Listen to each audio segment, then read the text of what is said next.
ভালো নেতৃত্ব নাই। ওই নৌকাকে বঙ্গোপসাগর থেকে বাংলাদেশে আর তুলে নিয়ে আসা যাবে না, যাবে না, যাবে না। আওয়ামী লীগের নিবন্ধন ফেসিবাদী আওয়ামী লীগের হাত থেকে মুক্ত করতে আমাদের ভাইরা জীবন দিয়েছিল।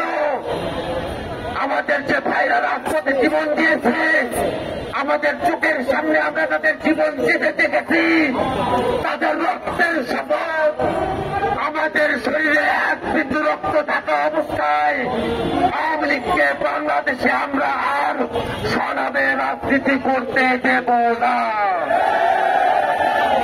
আওয়ামী লীগের ওই নৌকা মার্কা বাংলাদেশের ভাতৃত্বে শুধু নৌকা ভেঙে নয়, ওই নৌকা ভেঙে চৌচির হয়ে বঙ্গোপসাগরে বেঁচে গিয়েছে।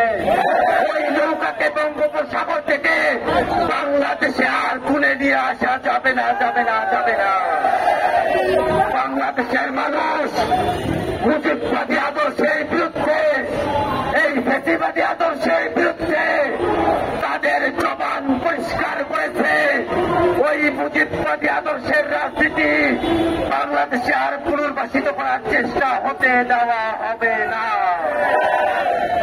আশ্চর্যের বিষয় হল 7 মাস পেরিয়ে গেছে, এখনো পর্যন্ত অন্তর্বর্তীকালীন সরকার দল হিসাবে আওয়ামী লীগের ব্যাপারে কোন বিচারিক কার্যক্রম শুরু করে নাই।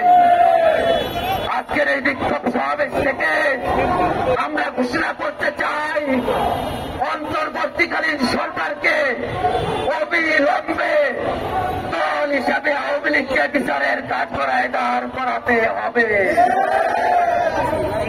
বাংলাদেশে আওয়ামী লীগের নামে কোন সাংগঠনিক, কোন রাজনৈতিক কার্যক্রম চলতে দেওয়া যাবে না। আওয়ামী লীগের নিবন্ধন অল্প সময়ের মধ্যেই বাতিল ঘোষণা করতে হবে।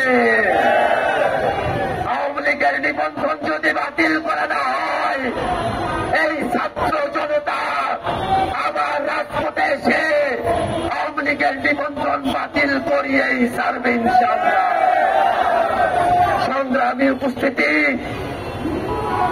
অনেকে ভালো আওয়ামী লীগের কথা বলে, আমরা তো বলি রোম বাঁচতে গিয়ে যেমন কম্বল উজাড় হয়ে যায়, রোম বাঁচতে গিয়ে যেমন কম্বল উজাড় হয়ে যায়, আওয়ামী লীগের ভালো নেতৃত্ব বাছাই করতে গেলে গোটা আওয়ামী লীগে উজাড় হয়ে যাবে। আওয়ামী লীগের কোনো ভালো নেতৃত্ব নাই। সংবাদ, ফিচার ও অনুষ্ঠানের জন্য ভিজিট করুন সংবাদ প্রকাশের ওয়েবসাইট এবং যুক্ত থাকুন ফেসবুক পেজ ও ইউটিউব চ্যানেলের সঙ্গে।